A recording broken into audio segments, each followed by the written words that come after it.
Bonjour, je suis Nadège du blog Vegan Bio et de la boutique en ligne Market spécialisée dans l'alimentation crue. Je suis également co-auteure avec ma maman du livre Les incroyables vertus des smoothies verts, le premier livre en français paru il y a une dizaine d'années sur ce sujet. Avant de commencer la recette, je vais juste vous montrer rapidement ce que j'ai acheté cette semaine pour mes smoothies, pour moi et pour mes enfants. J'ai trouvé ça au marché. Donc j'ai trouvé de la trévise, excellente pour justement stimuler votre foie, c'est le sujet d'aujourd'hui, des feuilles de blette, de la coriandre, du persil, beaucoup de persil, très intéressant, le persil est très bon dans les smoothies, de la tétragone, qu'on appelle je crois aussi l'épinard du pauvre, là des pousses de brocoli, donc délicieux, très tendres, tout se mange là, alors soit en jus, soit en smoothie, soit cuit à la vapeur, soit en salade crue, tout est absolument délicieux. Excellent aussi tout ce qui est la famille des crucifères, excellent pour le foie. J'ai quelques petits concombres, là j'ai des fans de radis, donc j'ai déjà préparé toutes mes verdures parce que ça c'est très important pour pouvoir continuer à avoir une saine habitude, et donc en l'occurrence les smoothies verts, ce qui est très important c'est l'organisation. Et quand vous avez comme ça pris le temps dans votre week-end de nettoyer toutes vos verdures et de les mettre dans des sacs et de les conserver au frais, vous allez voir que ce sera très facile de faire vos smoothies verts après toute la semaine. Vous n'aurez plus qu'à prendre les ingrédients et votre smoothie sera prêt en quelques secondes. En plus, vos verdures vont se garder beaucoup plus longtemps. Donc là, j'ai de la frisée, très bonne pour le foie aussi parce qu'un peu amère. J'ai de la menthe. J'ai des petits pâtissons délicieux à manger comme ça crus, mais qu'on peut cuire bien sûr aussi, qui sont aussi très intéressants pour remplacer la banane si vous faites des smoothies et que vous ne voulez pas mettre de fruits sucrés. Le pâtisson, quand ils sont jeunes comme ça, peut très bien remplacer la courgette. La courgette, on va bientôt ne plus en avoir chez nous. Alors si vous habitez par exemple au Maroc, vous allez en avoir toute l'année, mais en France, ça va finir par ne plus être la saison. Mais on va avoir des petits pâtissons comme ça et ils sont excellents pour apporter de la texture au smoothie vert. Mais ça, je vous en reparlerai dans une autre vidéo. Donc j'ai un fenouil, j'ai de la roquette, aussi de la famille des crucifères, la roquette. J'ai des feuilles de romaine. La romaine, alors délicieuse bien sûr dans les smoothies, très conseillée d'ailleurs, mais également très pratique pour faire des sandwichs ou des espèces de, vous savez, comme vous pouvez faire avec des feuilles d'endive. Elles sont très grandes, assez rigides, donc ça permet de garnir et c'est très pratique à manger, un peu comme une tartine en fait. Là j'ai de la laitue rouge, de la batavia rouge. Là j'ai des épinards. J'ai des feuilles de kale également, de 2 variétés. Là avec le soleil, c'est pas très facile, voilà. Et puis bien sûr, j'ai des pommes et des poires. Et donc pour tout ça, j'en ai eu pour moins de 25 €. Ça devait être autour de 24 €. Sur ce, je vous dis à tout de suite pour la recette. Alors cette recette, c'est un smoothie donc qui est particulièrement bon pour le foie. Alors notre foie, il a besoin de beaucoup de soutien, particulièrement à notre époque où il est extrêmement sollicité. Il est sollicité par toutes sortes de toxines en fait. Déjà, on a des toxines dans notre environnement, la pollution de l'air qu'on respire tous les jours et où qu'on vive quasiment de toute façon à l'heure actuelle, on y est soumis. Ensuite, vous avez les toxines dans tout ce que vous utilisez. Alors si vous utilisez des produits ménagers hyper simples, hyper sains, c'est très bien. Mais sinon, vous sachez que tous les produits ménagers peuvent vous donner des toxines, c'est-à-dire par le contact avec la peau, ou alors en les respirant également. Il y a beaucoup de produits chimiques, si ça vous intéresse, j'ai fait un article dessus, je vous mettrai le lien en bas. Donc tous ces produits-là, d'une façon ou d'une autre, ils rentrent dans votre corps, donc par la respiration ou contact avec la peau, et viennent vous empoisonner un petit peu plus. Vous avez également tous les produits, les soins d'hygiène, les cosmétiques, selon ce que vous utilisez, même en bio malheureusement, beaucoup de soins sont, pour moi en tout cas, trop toxiques parce que c'est quand même des produits que vous utilisez quasiment tous les jours. Alors les femmes encore plus que les hommes, souvent, que vous avez le shampoing, vous avez l'après-shampoing, vous avez les crèmes hydratantes, vous avez les produits pour nettoyer la peau, vous avez le maquillage. Si ces soins contiennent des conservateurs, et en bio malheureusement, il y a des produits qui sont autorisés et qui ne sont malgré tout pas bons pour votre santé. C'est pour ça que moi j'ai fait le choix, il y a quelques années maintenant, de ne plus utiliser en soins d'hygiène que les produits de la marque Rogaia et de la marque Living Libation que vous trouvez chez Marc & Veig, qui sont ultra purs. C'est-à-dire que tous les ingrédients qui sont dedans, vous les comprenez déjà. Moi, je regarde toujours les ingrédients, tout le temps, de tout ce que j'achète. Si je ne comprends pas un ingrédient, que le nom ne m'évoque rien ou que je n'arrive pas à le prononcer, pour moi, c'est un signal d'alerte. Ça ne veut pas forcément dire que c'est pas bon, mais c'est quand même 9 fois sur 10 le cas, quelque chose qui n'est pas conseillé sur le long terme. Et tout ce que vous mettez sur votre peau, de toute façon, passe à travers votre peau et va dans le sang. Ça, c'est prouvé. Faites attention aux produits d'hygiène que vous utilisez, les produits de beauté, soins hydratants, crème solaire si vous en utilisez, ce qui n'est généralement pas bonne d'ailleurs parce qu'aussi elle vous empêche de synthétiser de la vitamine D qui est extrêmement importante pour la santé. Ensuite, vous avez toutes les toxines qui viennent de votre alimentation. Alors, si vous mangez pas bio, même quand vous mangez bio, ça dépend quel bio. Ça peut être aussi mauvais pour votre foie si vous avez une alimentation qui est trop riche en protéines, même si elle est bio, si elle est trop riche en graisse ou trop riche en sucre, même si elle est bio, même si elle est crue, même si elle est vivante.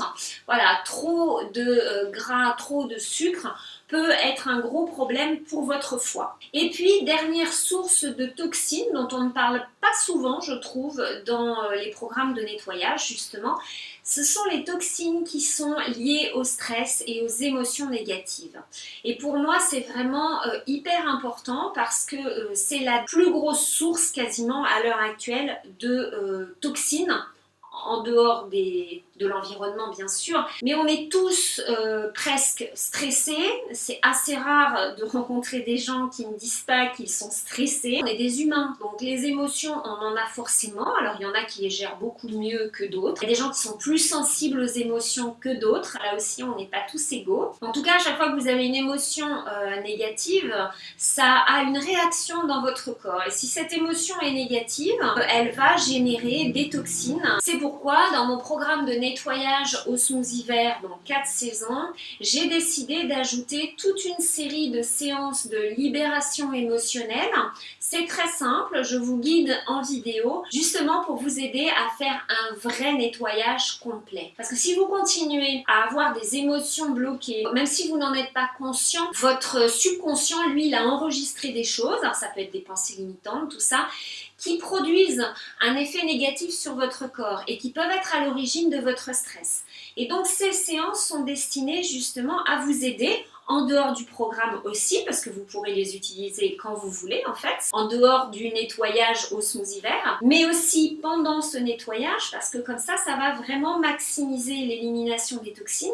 Ça va aussi alléger les symptômes de détox si vous en avez. Donc c'est vraiment un nettoyage là sur tous les plans. Et pour moi c'est hyper important. Pour en revenir au foie, le foie est un organe qui est par nature chaud. Mais du coup, beaucoup de toxines, trop de graisse, trop de sucre le rendent encore plus chaud. Alors évidemment, tous les organes travaillent ensemble, mais il est particulièrement lié à la vésicule biliaire qui, elle, est plutôt un organe froid.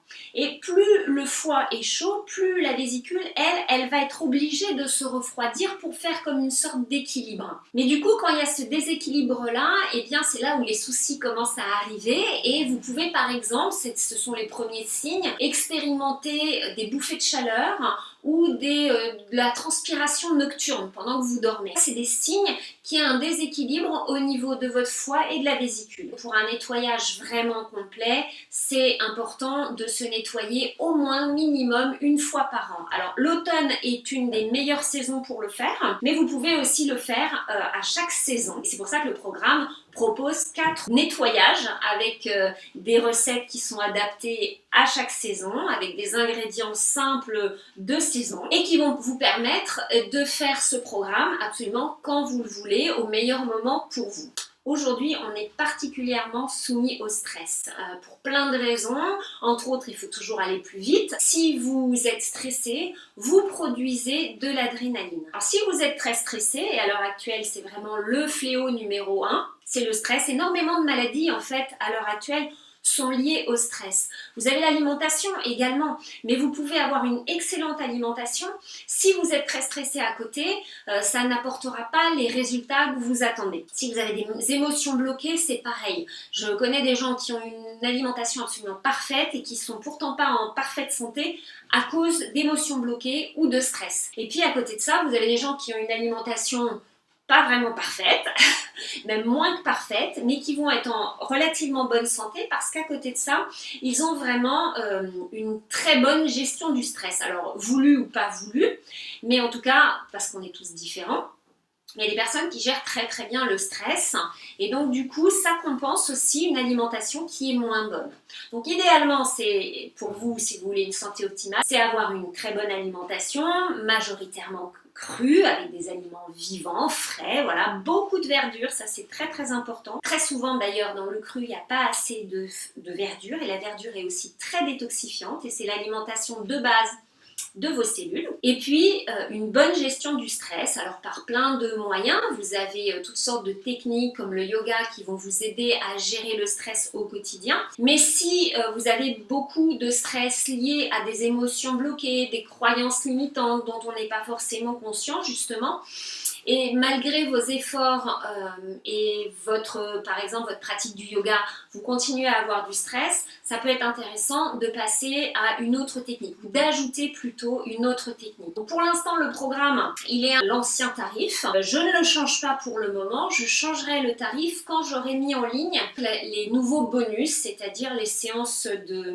libération émotionnelle en vidéo. Si vous voulez profiter des vidéos mais à l'ancien prix, il faut le faire avant que les vidéos soient mises en ligne. Je vous mets le lien en bas si ça vous intéresse pour voir le détail du programme. Quand vous êtes stressé, vous produisez de l'adrénaline. Et l'adrénaline, elle a plusieurs effets. Déjà, elle va dans le foie. Et donc forcément, c'est pas un ami du foie. Elle décompose également les réserves de bile. Et c'est pas idéal parce que vous avez besoin de bile pour bien assimiler votre alimentation. Et puis également, elle décompose les réserves d'acide chlorhydrique. Et ça se passe au niveau de l'estomac. Et si vous avez des difficultés à digérer au niveau de l'estomac, que vous avez beaucoup d'acidité à ce niveau-là quand vous mangez, ça n'est pas parce que vous avez trop d'acidité justement, c'est parce que vous n'avez pas assez d'acide chlorhydrique. Et la verdure, elle permet de stimuler la production d'acide chlorhydrique. Donc en faisant un nettoyage avec beaucoup de verdure, sous forme de smoothie vert par exemple, non seulement vous vous nettoyez de manière optimale, mais aussi vous relancez la machine, vous allez donc stimuler la production d'acide chlorhydrique, vous allez tout rééquilibrer. Ça va vous alcaliniser, ça va faire baisser l'inflammation qui est aussi source de stress. Donc en fait, c'est un cercle vertueux qui s'installe, en plus d'agir sur votre stress si vous utilisez les techniques de libération émotionnelle. J'en ai fini avec les explications, passons à la recette du jour. Donc cette recette est particulièrement intéressante pour soutenir l'activité du foie. Bien sûr, vous pouvez faire cette recette n'importe quand en dehors du programme, mais c'est certain que ça n'est pas avec un smoothie de temps en temps avec des ingrédients qui sont bons pour votre foie que vous allez complètement chambouler votre santé dans le bon sens, bien évidemment. Mais si vous avez une bonne alimentation à côté, que vous faites un nettoyage régulièrement, cette recette sera très bien à inclure dans votre alimentation quotidienne. J'ai besoin de radis, de fans de radis. Alors le radis, c'est très détoxifiant, ça vous le savez certainement, c'est l'ami du foie aussi. Mais du coup, les fans aussi sont intéressants parce que les fans des légumes ont plus de nutriments que le légume racine, en plus de contenir de la chlorophylle qui est donc excellente pour la santé. Donc là, je vais mettre l'équivalent d'une demi-botte de radis. Comme ça, vous mangez les radis en salade et vous utilisez les fans. Plutôt que de les cuire, je sais qu'on fait souvent de la soupe aux fans de radis. Bien là, on peut faire un smoothie aux fans de radis, c'est délicieux. J'ajoute de la frisée. Donc la frisée, c'est très bon pour le foie parce que c'est amer justement. Et le foie adore l'amertume. Et aujourd'hui, pourquoi aussi on a tous des problèmes de foie, en plus du fait qu'on est soumis à beaucoup de stress et de toxines environnementales et tout ça, c'est aussi qu'on ne mange plus d'aliments amers. On nous a beaucoup transformés, je parle de l'industrie agroalimentaire, transformer en fait les papilles, et maintenant on a plus envie de sucre qu'autrefois. Au Moyen-Âge, ils mangeaient beaucoup d'aliments très amers et entre autres beaucoup de feuilles sauvages justement. On ne le voit pas souvent écrit, c'est dommage, mais n'empêche qu'ils connaissaient énormément de plantes sauvages. Les pauvres aussi, c'était un peu la base de leur alimentation. Si vous parlez à un spécialiste de l'alimentation au Moyen-Âge, ils vous diront qu'aujourd'hui, on ne pourrait plus manger ce qu'on mangeait à ce moment-là, parce que nos papilles gustatives ont complètement changé. Et donc, autrefois, ils avaient des saveurs beaucoup plus fortes, des épices fortes. Ils utilisaient beaucoup, d'ailleurs, les herbes aromatiques. Il y avait beaucoup plus d'amertume. Et nous, on n'arrive plus à manger ça. Alors, le smoothie, c'est une façon un petit peu ludique, je trouve, et très facile de rééduquer nos papilles gustatives.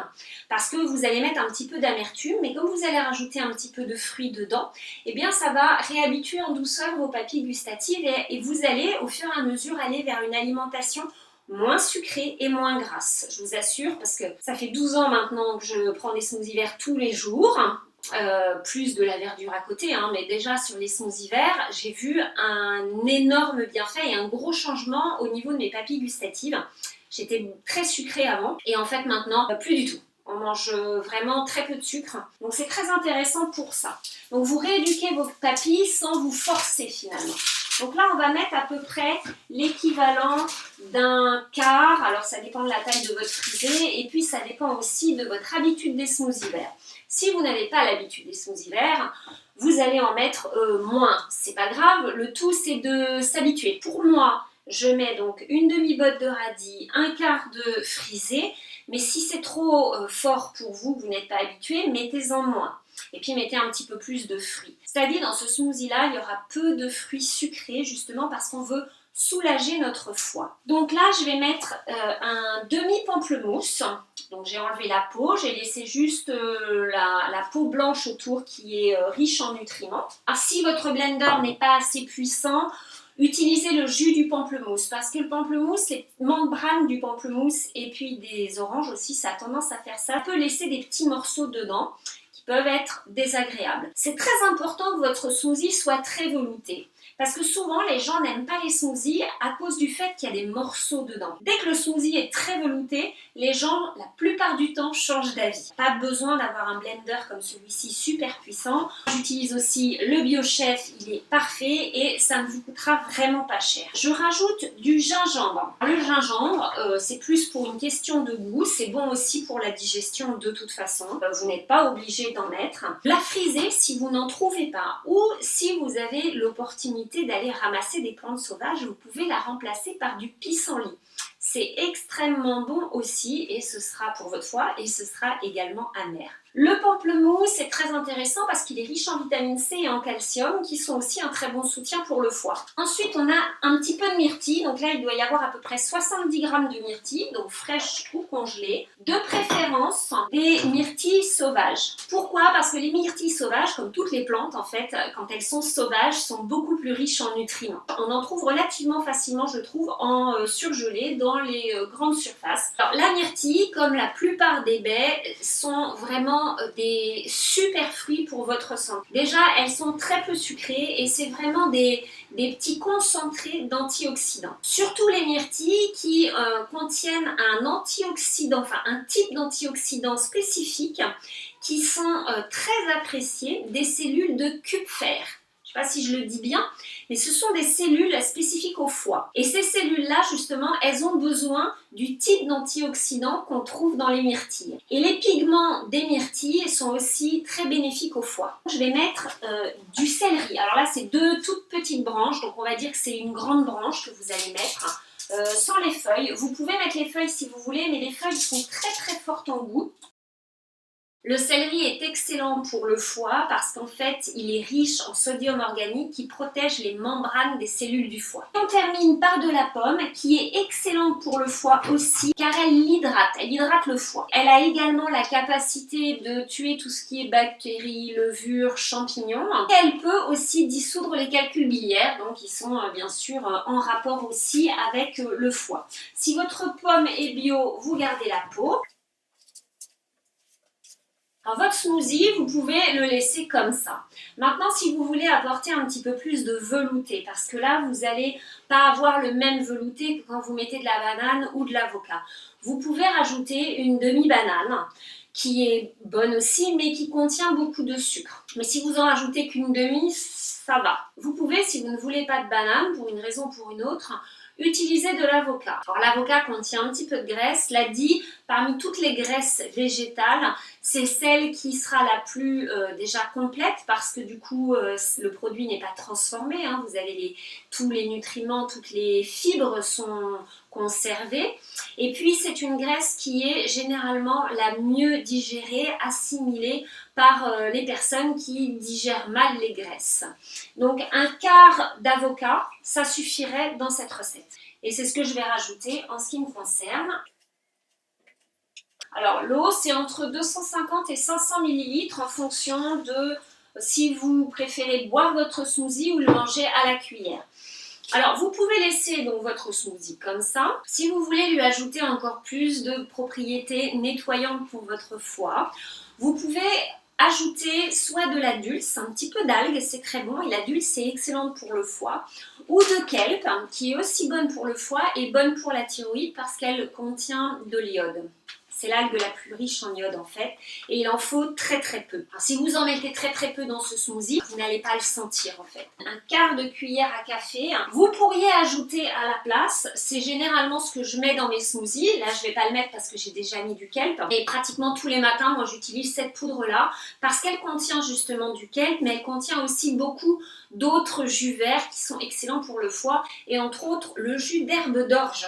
Donc si vous avez du jus d'herbe d'orge frais, ou du jus d'herbe d'orge en poudre, faites attention que ce soit bien du jus et pas de l'herbe, et bien vous pouvez en mettre pour ce smoothie-là qui est très nettoyant pour le foie. Vous pouvez également ajouter de l'ashwagandha, qui est une plante qu'on utilise en Ayurveda, qui est très bonne pour le stress également, pour le foie et pour les glandes surrénales qui sont généralement très affectées par le stress justement. J'ai plus qu'à mixer.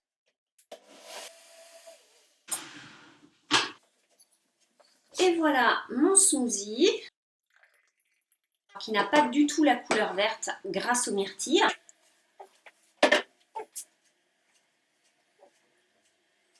Délicieux. Effectivement, c'est un petit peu amer à cause du pamplemousse, de la frisée. Mais comme il y a la myrtille et la pomme et l'avocat, ça adoucit beaucoup. Et c'est vraiment une façon gourmande, rapide et facile de donner un petit coup de fouet à tous vos organes et à ce pauvre foie qui est tellement maltraité. Je vous remercie d'avoir regardé cette vidéo et je vous dis à très bientôt. Au revoir.